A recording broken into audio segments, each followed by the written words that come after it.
আসসালামু আলাইকুম। চলে আসলাম আজকে, এটা হলো লালমাটিয়া। প্রিয় ভাই বুল ভাই আমার সাথে আছে, কিন্তু আজকে রান্না করা হচ্ছে অফিসে। এই রান্নার যে আজকে কি পরিবেশ আজকে আপনাদেরকে দেখাবো। দেখেন এত সুন্দর রান্না, যে মেয়ে মানুষ মহিলা যারা রান্না করে, আমার মা বোনেরা রান্না করতে পারবে না।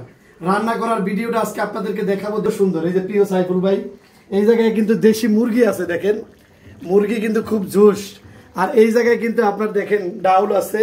এই ডাউল পাক হয়েছে আপনার লাউ দিয়ে, যেটা লাউ বলে আমাদের বাসায়, আবার কদুও কিন্তু বলে। লাউ বলে আবার কদুও বলে। এটা দেখেন ডাউল রান্না হয়েছে। আবার এই যে দেখেন এটা হলো পটল। পটল কিন্তু সবাই চেনেন। এই পটল দিয়ে রান্না হবে, পটলটা ভাজি হবে। এই পটলটা যখন ভাজি করবে তখন খেতে শুধু ইচ্ছাই করবে যে পটল ভাজি দিয়ে খাইলাম নাকি গরুর গোস্ত দিয়ে খাইলাম, কথাটা মনে রাখবেন। আবার দেখেন সাথে কিন্তু আছে এই যে দেখেন টমেটো। এই টমেটো দিয়ে একটা সালাদ হবে, সালাদের ভিতরে দেওয়া হবে আবার শসা। যেই শসা খাইলে আমাদের যে ভুঁড়ি আছে, এই ভুঁড়ি কমে যাবে। কিন্তু দেখেন আমরা যখন যেই জায়গায় যাই, আমরা যদি ভিডিও তৈরি করি শুধু আপনাদেরকে দেখানোর জন্য, আপনারা, আমি সুমন হোসেন আপনাদের পাশে সবসময় আছি। আর প্রিয় সাইফুল ভাইয়ের সাথে এখন কথা বলবো।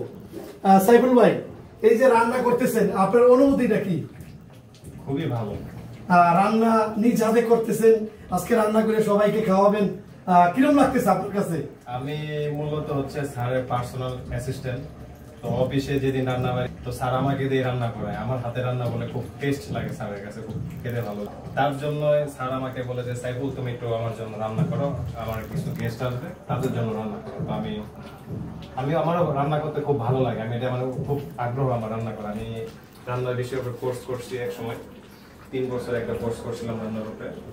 তো ওখান থেকে আমার রান্না শিখা, পড়ালেখার ফাঁকে আমি রান্নার কোর্স করছিলাম। আচ্ছা আচ্ছা আচ্ছা, দেখছেন এই প্রিয় ভাই পড়ালেখার ফাঁকে ফাঁকে কিন্তু আবার এই যে রান্না, যে এই রান্নার কোর্সও করছে। কিন্তু এই রান্না যদি আপনাদেরকে খাওয়াইতে পারতাম তাহলে আপনারা বুঝতে পারতেছেন আসলে এই রান্নাটা আসলে কেমন জুস হয়েছে। কিন্তু আমি এই রান্নার যে একটা ঘেরান, আমি আরো 2 নাম্বার 3 নাম্বার রুমে বসে আছিলাম, কিন্তু ঘেরান এমন ভাবে আমার নাকে লাগতেছিল, তখন আর ভাল লাগতেছিল না। তখন ছুটে আসলাম সাইফুল ভাইয়ের কাছে। আসলে দেখলাম যে এত সুন্দরভাবে রান্না করতেছে, আসলে খুব ভালো লাগতেছে। যাই হোক, সবাই এই রান্নার ভিডিওটা দেখবেন আর আমাদের পাশে থাকবেন। আর প্রিয় সাইফুল ভাইয়ের জন্য দোয়া করবেন। আর আমি সুমন হোসেন আপনাদের পাশে সবসময় আছি। সবাই ভালো থাকবেন, সবাই সুস্থ থাকবেন, আমাদের প্রতি দোয়া এবং ভালোবাসা রাখবেন, আমি যাতে সামনে আপনাদেরকে আরো জুস রান্নার ভিডিও দেখাইতে পারি।